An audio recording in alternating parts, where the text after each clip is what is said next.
오른손 들어서 주님 찬양합시다. 할렐루야. 주님 찬양합니다. 가정에서 예배 드리는 분들도 찬양합니다. 할렐루야. 네.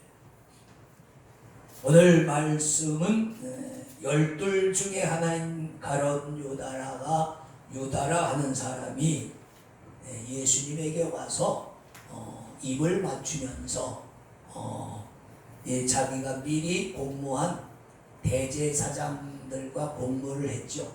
내가 입 맞추는 사람이 바로 당신들이 잡을 사람이다.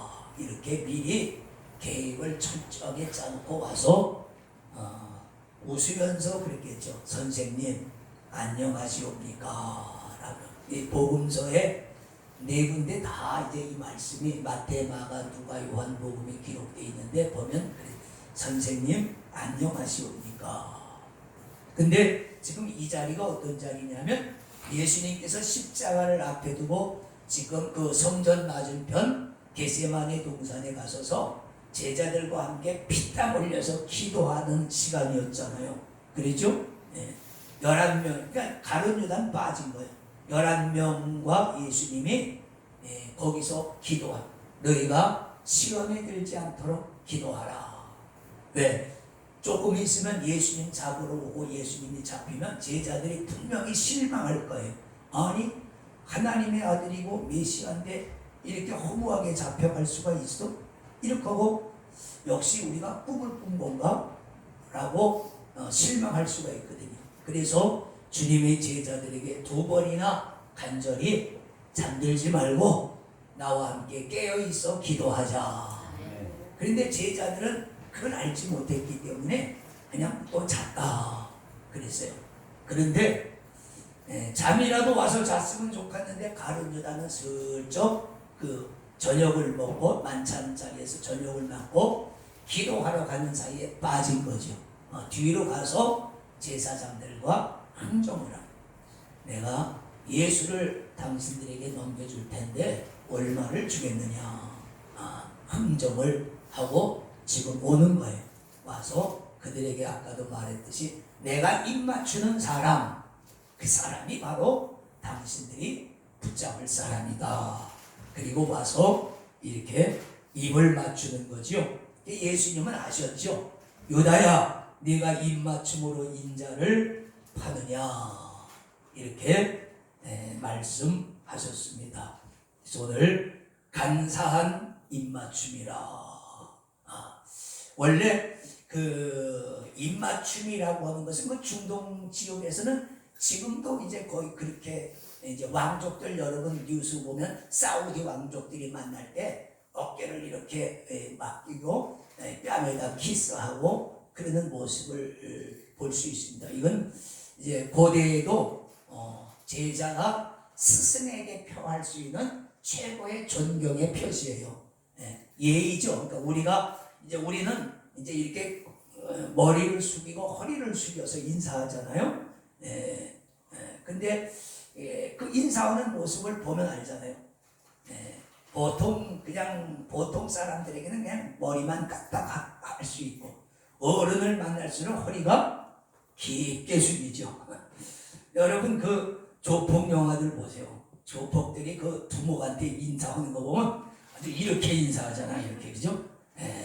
아주 꾹꾹 인사하고, 형님 오셨습니까? 그리고 아주 뻑뻑하죠. 이제 그만큼 존경한다는 뜻인데, 뭐 나라마다 이제 그쪽 지방은 그래요, 인사.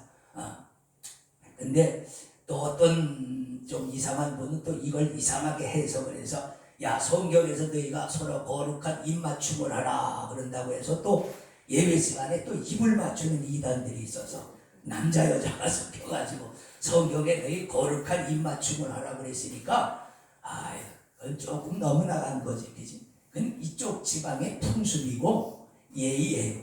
그런데 유다는 이 존경의 예를 표하는 인사를 스승을 파는 신호로 바꿔버렸다.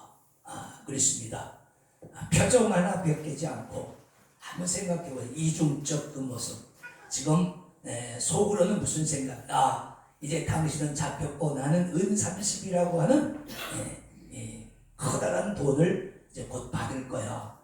그러면서 돈 계산하고 있으면서 겉으로는 웃으면서 스승님 안녕하십니까 그러면서 하는 이 가룟 유다의 냉혹함, 이중성 이런 것들이 엿보이죠. 가룟 유다는 조금 성격이 냉혹했던 것 같아요. 그래서 그 성경의 제자들이 이제 좀 있으면 나오겠어요. 별로 좋지 않게 평가를 했습니다. 가장 중요한 것은 뭐냐면 거룩한 사도로 부르심을 받았는데 거듭나지 못한 도로 결국 사도의 집을 찾버리고 멸망한 길로 스스로 걸어가는 불쌍한 한 영혼의 모습을 우리는 여기서 봐야 됩니다. 여러분, 이스라엘의 12지파와 구약 성경에서는 이스라엘의 12지파를 강조하죠. 신약 성경에서는 그것이 뭐로 바뀝니까? 12사도로 바뀝니다.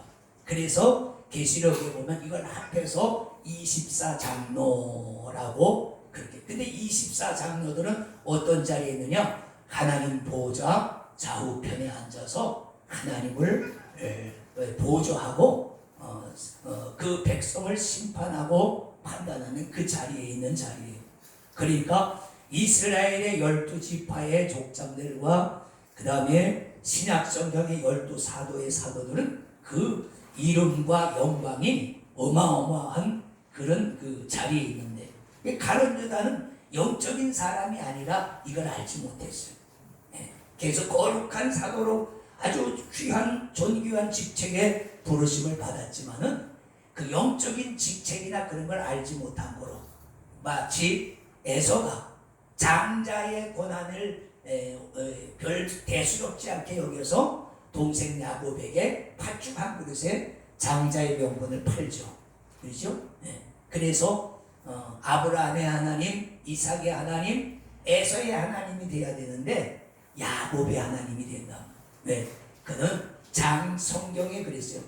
장자의 고난을 교몰이 가볍게 여겼더라. 여러분은 어떠십니까? 여러분은 구원받은 하나님의 자녀들입니다. 우리가 하나님의 자녀라는 것은 이 직책을 귀히 여길 수 있기를 축원합니다.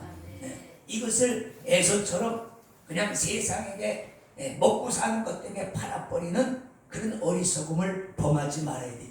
성경에 왜 그런 말씀이 기록되어 있습니까? 그걸 보면서 너는 어리석은 에서처럼 되지 말아라. 영적인 신령한 것을 육적인 것 때문에 팔지 말아라 하는 그런 얘기예요. 그렇죠? 자, 그래서 간사한 입맞춤으로 예수님을 파는 유다의 모습을 보면서 성경, 특별히 예수님의 생애를 기록하고 있는 그 성경이 사복음이거든. 마태복음, 마가복음, 누가복음, 요한복음. 이걸 사복음이라고 그러는데 여기는 예수님의 사역과 생애가 다 기록되어져 있어요.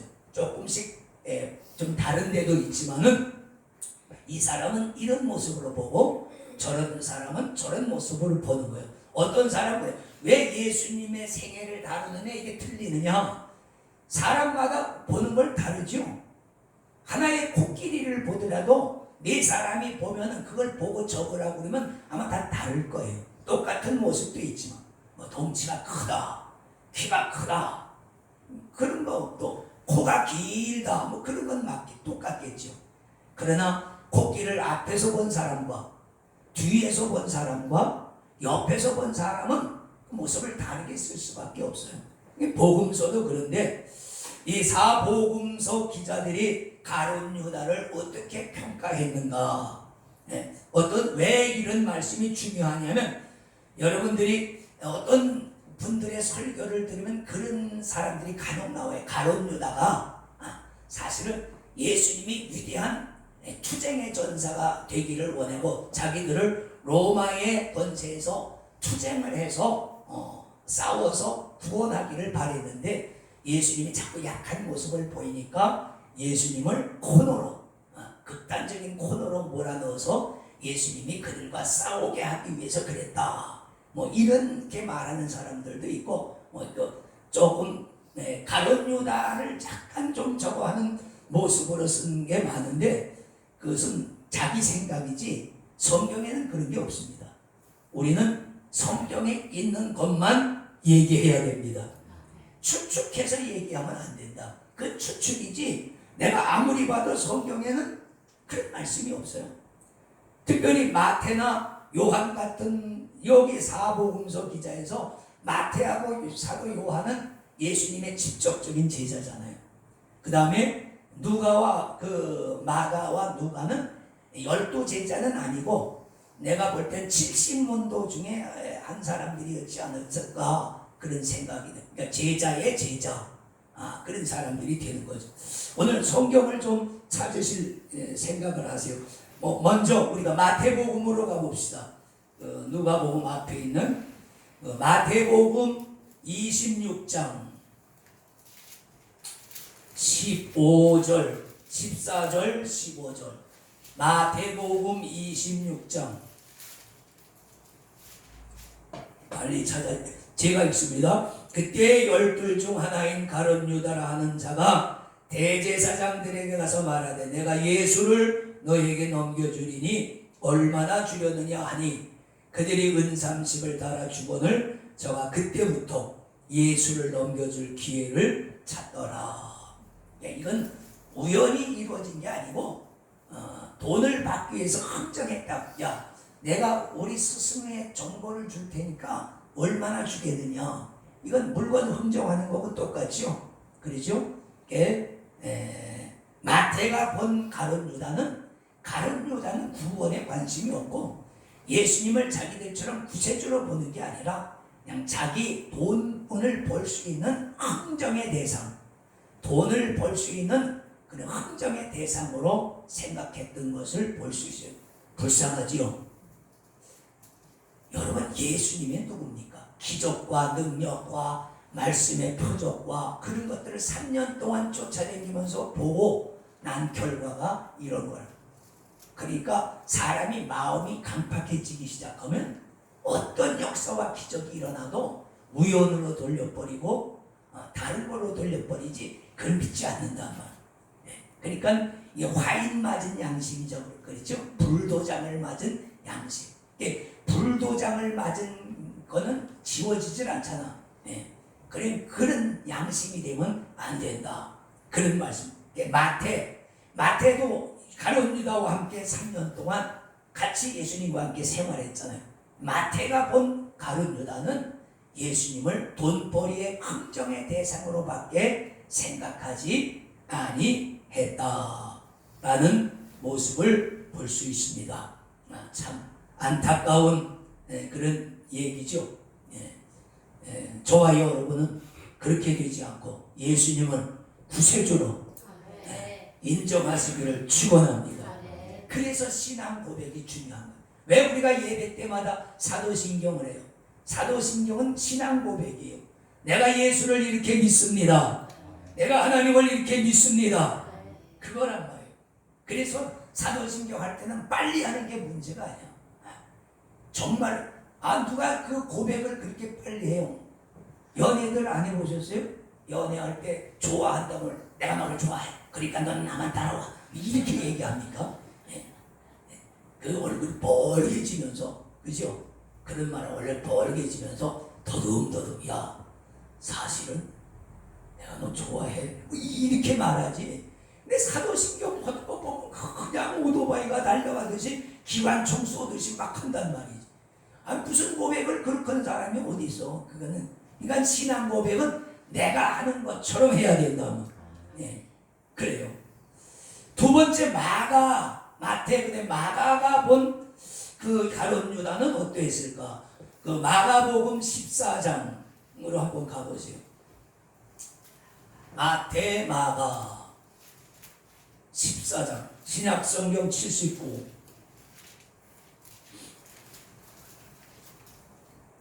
10절로 11절 제가 읽습니다. 12 중 하나인 가룟 유다가 예수를 넘겨주려고 대제사장들에게 가매 저희가 듣고 기뻐하여 돈을 주기로 약속하니 유다가 어떻게 예수를 넘겨줄 기회를 찾더라. 그렇죠?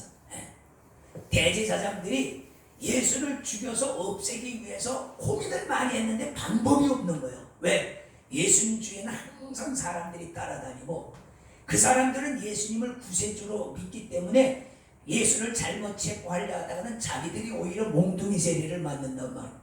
군중을 이기는 권력은 세상에 없죠. 그렇죠? 네.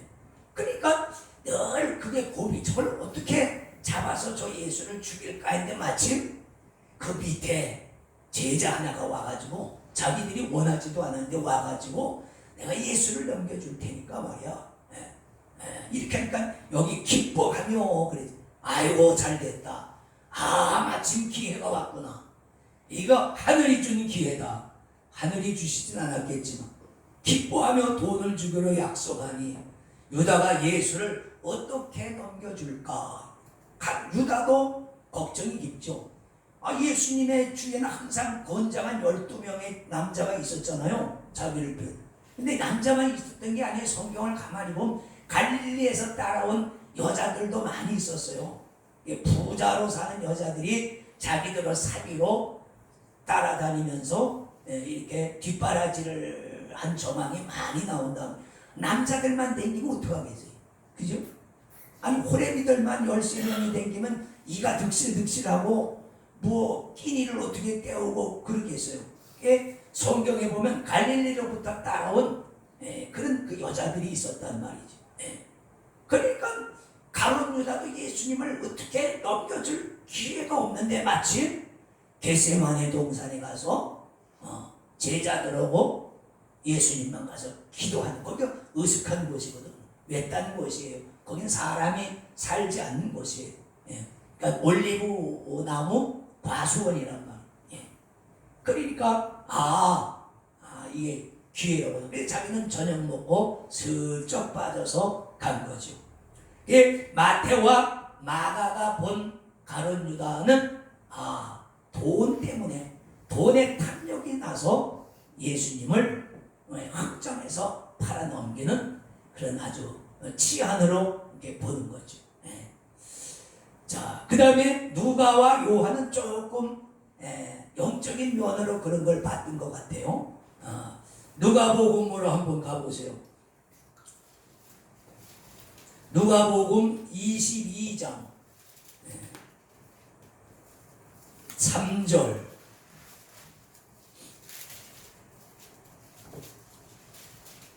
누가복음 22장 3절 복지가 있습니다. 12 중에 하나인 가롯이라 부르는 유다에게 사단이 들어가니. 자, 한번 큰 소리로 다 같이 읽습니다. 시작. 12 중에 하나인 가롯이라 부르는 유다에게 사단이 들어가니. 뭐가 들어가요? 사탄이 들어갔다. 누가는 이걸 영적으로 또 본 거예요. 물론 그런 것도 돈 때문에 그런 것도 알지만은 이게 예수를 어떻게 자기 스승을 팔 수 있어요. 그죠? 이게 절대로 고대에 있을 수 없고, 요즘은 뭐 자기 스승, 학교 스승을 때리기도 하고 욕도 하고 고발도 하고 뭐 시대가 이상하게 말세가 돼서 그러지만 옛날에는 스승의 그림자도 밟으면 안 되는 시절이에요. 그죠? 사자수학 같은 거 여러분 제가 공부할 때 보면 임금과 부모와 스승은 그림자도 밟으면 안 돼. 그 발치도 넘어가면 안 되는 거. 대꾸해도 안 되고. 그게 그래서 임금과 부모와 스승은 같다 그랬어요. 그 위치가 하늘과 같이 높기가 같다 그랬단 말이에요. 그런 스승을 여러분 어떻게 팝니까? 그 원인이 누가는 사단으로 보는, 사단이 그에게 들어갔다. 그러니까 영적인 면을 부각시켰는데, 그러면 왜 사탄이 유다에게 들어갔을까? 12명 중에 왜 유다에게? 그게 성품이 그랬으니까. 사탄이나 마귀는 사람의 그런 악한 성품, 잘못된 성품을 이용을 하죠. 탐욕이 많은 사람은 그 탐욕을 이용해서 뭐 사기를 치게 만들거나 횡령을 하게 만들거나, 니꺼 내꺼 개념이 없는 사람은 도적질을 통해서 남의 물건은 제 물건처럼 가져오게 만들거나, 그런 사람 많잖아요. 근데 그런 사람은 눈도 하나 깜짝 안 해요. 내가 이거 이제 봄 되면 여기 화초를 좀 많이 그저 길렀잖아요. 그럼 화초를 이렇게 길렀는데 어느 날 나 또래인 사람이 저기서 오더니 지나가면서 그냥 화초를 쓱 아무렇지도 않게 그냥 빼가지고 그냥 가는 거야. 그래서 내가 여보 그 남의 화초를 왜 가져가시냐고 그랬더니 그래요? 이렇게 보더니 그냥 놓고 미안하다는 소리도 없이 그냥 가. 그래서 뭐 저런 사람이 다 있나. 그러니까 남의 것을 가져오는 거야. 표정 하나 변하지 않고 미안하다는 소리도 없고 아니면 말고 그리고 놓고 가. 우리 뒤에 그 전에 몇 년 전에 간 많이 열릴 때도 한 분, 근데 간이 많이 열렸었거든. 와서 들어와서 이렇게 한 보따리를 따가지고 그냥 가. 멀쩡하게 자기 것 따듯이 급하게 따지도 않아. 그냥 뚝뚝 따가지고 간다는 말이야. 저런 마음이니까 도적질을 하는구나. 네 것도 내 거고 내 건 당연히 내 거고 이런 생각을 가지고 사는 사람들. 우리처럼 이걸 잊어버린 사람 마음이 얼마나 아플까 그런 생각을 가지면 어떻게 하겠어요? 그렇지 않단 말이에요. 그래 누가가 본 가룟 유다는 그에게 사탄이 들어갔다 그런 말씀. 자, 한 번 더 보게요. 요한이 본 가룟 유다는 그럼 어떨까? 요한복음 12장을 한번 가보겠습니다. 차례대로 있는 거니까 찾기가 쉬울 거예요. 누가복음 다음에 요한복음 12장 4절로 6절 제가 읽습니다. 제자 중 하나로서 예수를 잡아줄 가룟 유다가 말하되 이 향유를 어찌하여 300데나리온에 팔아 가난한 자들에게 주지 아니하였느냐 하니 이렇게 말함은 가난한 자들을 생각함이 아니요 저는 뭐라? 도적이라. 평상시에도 돈꾀를 맞고 거기 넣는 것을 훔쳐 가비라. 요한도 예수님의 12제자 중에 한 명이었잖아요. 가룟 유다를 눈여겨보는데 회개를 맡고 있는데 평상시에도 슬쩍슬쩍 한 거야. 요한은 이걸 본 거야. 저는 아주 도둑놈이라. 제가 이번만 그런 게 아니라 평상시에도 공동체, 예수 공동체의 재정을 맡고 있으면서 조 집사님 좀 그렇거든. 좀 맡고 있으면서 슬쩍슬쩍해. 요한이 안 봤는데 이런 말을 쓸 리가 없잖아. 저는 평상시에도 손습관이 좋진 않았다. 요한은 아주 가룟 유다를 내놓은 도적놈이라고 아예 여기 표현을 했어. 그 다음에 그 한 장 넘어가서 13장 27절 넘어가서 27절 보면 그렇게 돼 있어요.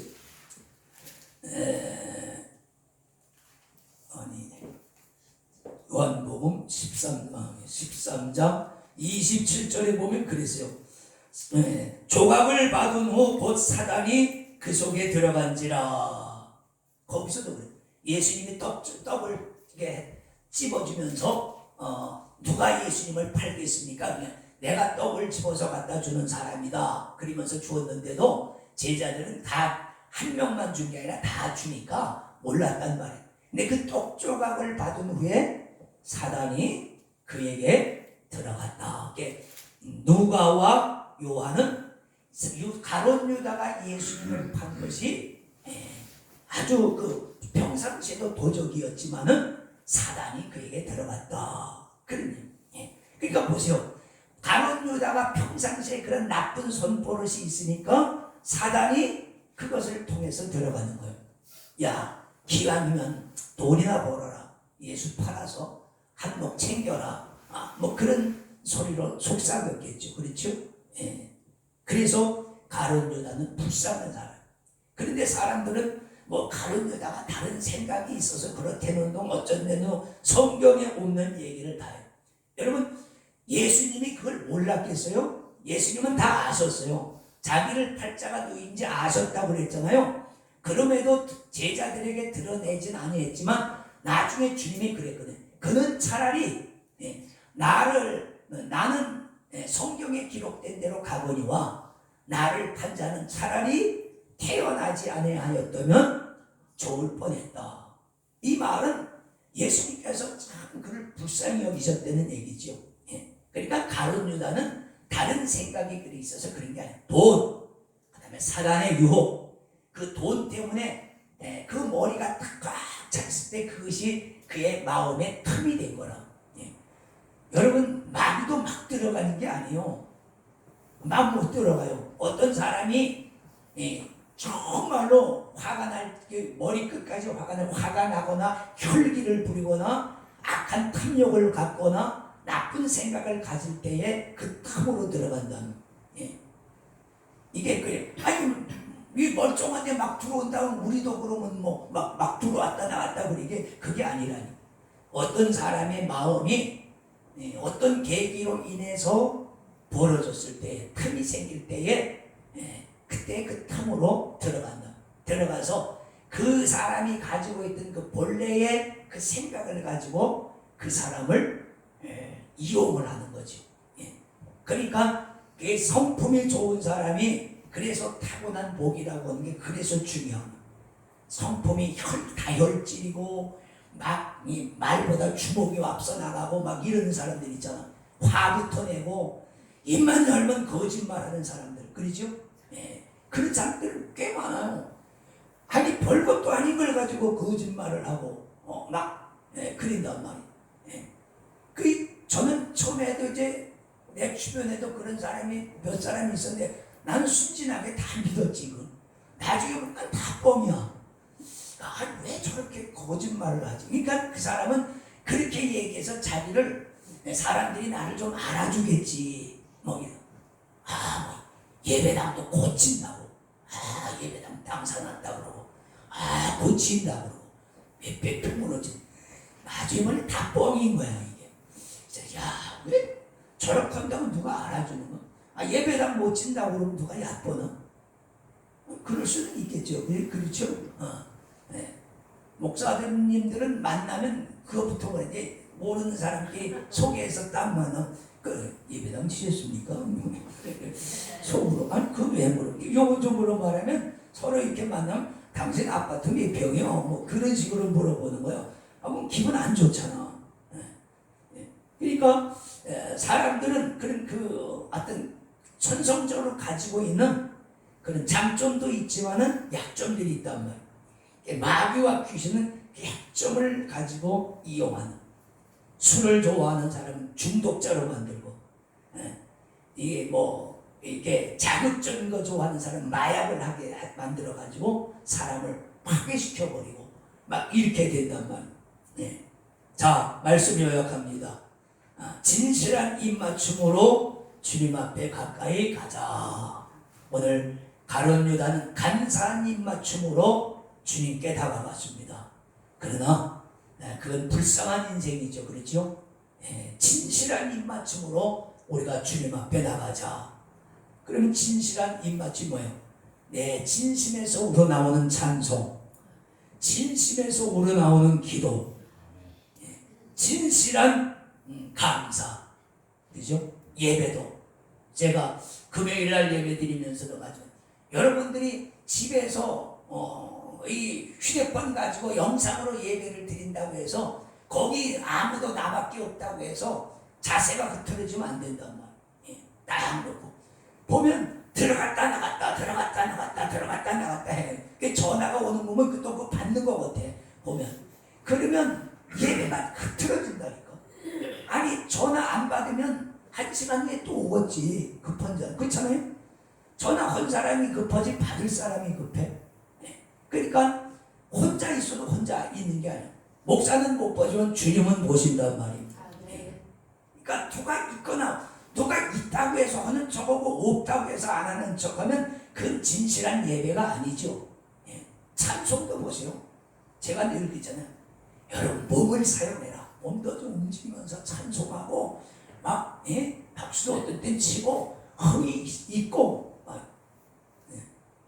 한국 사람들은 조용한 걸 좋아하죠. 뭐 그게 뭐 나쁜 거는 아니요. 근데 내 입만 가지고 찬송하고 기도하지 말고 내 온 몸과 마음과 영혼으로. 다윗은 하나님의 법궤를 자기 그 도성으로 모셔올 때 얼마나 기뻤는지 춤을 췄잖아요. 동실동실 하나님의 법궤 앞에서 춤을 췄다고 그랬어요. 근데 그 당시는 속옷이 없던 시대예요. 팬티가 없던 시절에. 그래서 그냥 덜렁덜렁 그게 보여. 다리를 너무 들었나 봐 들다가. 그러니까 그 부인이 비웃었잖아요. 아니 왕이 채신머리 없이 말이오. 그게 뭡니까? 다 보이도록 그게. 그때 다윗이 한마디 쏴붙였어. 너 뭐라고 한 거냐 이게?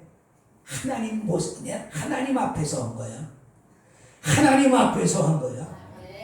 여러분이 하는 모든 신앙의 행위는 하나님 앞에서 한 겁니다. 그런 믿음을 가져야 내가 바로 예배 드릴 수 있다면, 사람을 의식하는 순간 그 예배의 본질이 변화되어지는 거예요. 그래서 주님 앞에 영광을 돌려도 진실한 영광. 마태복음에 보세요. 유대인 바리새인들은 기도를 해도 회당 교회 앞에서 기도하고, 아니 들어가서 골방에서 기도해야지 왜 문 앞에서 기도해? 왜? 사람들 보라고. 저 시장 사거리에서 손을 들고 기도해. 왜 거기서 기도해? 지나가는 사람 보라고. 야 봐라, 나는 이렇게 기도한다. 그러면서 소리내서 기도했대. 아 주님 감사. 나는 일주일에 2번씩 금식 기도를 합니다. 나는 헌금도 잘하고요. 저기 있는 저서 무지랭이들처럼 죄도 안 짓고요. 나는 율법도 잘 지킵니다. 하나님 감사합니다. 이걸 속이 내서 사람들 들으라고. 근데 주님은 그렇게 하지 말라는 거야.